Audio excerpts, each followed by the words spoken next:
ધાનેરા તાલુકાના રૂણી ગામના દલિત સમાજના પરિવારો પોતાના ખેતર તરફ જતા માર્ગને ખુલ્લો કરાવવા માટે સરકારી કચેરીના ધક્કે ચડ્યા છે। રસ્તા બાબતે કોઈ કામગીરી ના થતા દલિત સમાજના પરિવારોએ ધાનેરા મામલતદાર કચેરી આગળ ગત 21 જાન્યુઆરીના રોજ ધરણા કર્યા હતા। તે સમયે ધાનેરા મામલતદારે 29 જાન્યુઆરીની તારીખ સ્થળ તપાસ માટે આપતા ધરણા છોડ્યા હતા। આજે 29 જાન્યુઆરીના રોજ દલિત સમાજના પરિવારો વિવાદવાળી જગ્યાએ સવારે આવી પહોંચ્યા હતા। જો કે ધાનેરા મામલતદાર કચેરી વતી સર્કલ અધિકારી સાથે રેવન્યુ તલાટી અને તાલુકા પંચાયતમાંથી સ્થાનિક તલાટી અને વિસ્તરણ અધિકારી આવી પહોંચ્યા હતા। જો કે રસ્તા બાબતે મુદ્દત માટેની નોટિસ લઈ આવતા દલિત સમાજના પરિવારો આક્રમક બન્યા હતા। મામલતદાર કચેરીના અધિકારીઓનું કહેવું હતું કે પોલીસ બંદોબસ્ત ના મળતા રસ્તા બાબતેની કાર્યવાહી માટે મુદ્દત પડી હતી, જેને લઈ દલિત સમાજ ભારે રોષ ભરાયો હતો। અમારા અધિકાર માટે અમારે ગમે તે કરવું, ગમે તે લડાઈ લડવી પડે તો લડવા તૈયાર છે। તમામ નહીં લેવી નોટિસ, પણ શેની નોટિસ તમે આપો, મને સમજાવો ને। નોટિસ શાની આપો, સમજાવો અમને। કયો ઉલ્લંઘન કર્યો છે અમે તે અમને તમે નોટિસ આપો છો? તો તમે કર્યું શું હતું અમને કાગળ આપો છો?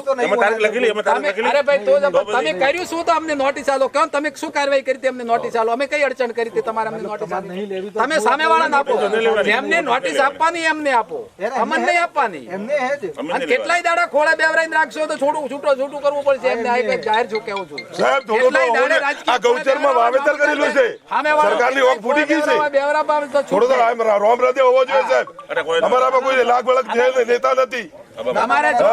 તમારે નહીં, તમે કાર્યવાહી શું? હું 21 નો જે એક દિવસના પ્રતિક ઉપવાસ હતા તે દિવસે ધાનેરા મામલતદાર સાહેબશ્રીએ અમને એવું કીધું કે 29 તારીખે અમે સ્થળ ઉપર આવીને રસ્તો ખુલ્લો કરી આપ્યો। આજે 29 તારીખના 11 વાગે અમને બોલાયા હતા, કાલે ટેલિફોનિક વાત કરી, અમે બધા હાજર છીએ। પણ અહીંયા હમણાં એવો જાણવા મળ્યું કે ભાઈ પોલીસ પ્રોટેક્શન નથી મળ્યું, બરાબર।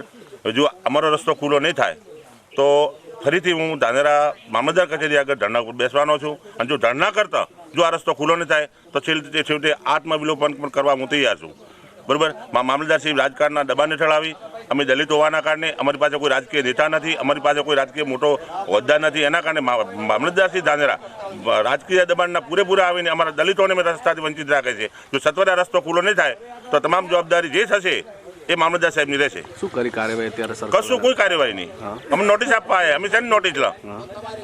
અમારે કોઈ નોટિસ લેવાની નથી, અમારે તો રસ્તો ખુલ્લો જોઈએ। શું છે આગળ? બસ આ 24 કલાકમાં આજે જઈને પ્રાંત સાહેબને મળવાના, તો બેસી જવાનું છે।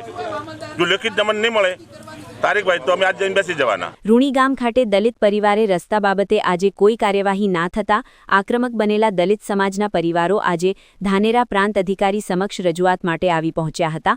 મામલો ઉગ્ર બને તે પહેલા ધાનેરા પ્રાંત અધિકારી સાથેની દલિત સમાજના પરિવારોની બેઠકમાં આખરે આગામી 9 ફેબ્રુઆરી સુધીમાં રસ્તા બાબતે યોગ્ય કાર્યવાહીની ખાતરી મળતા દલિત સમાજના પરિવારોએ ધરણા કરવાનું ટાળ્યું છે।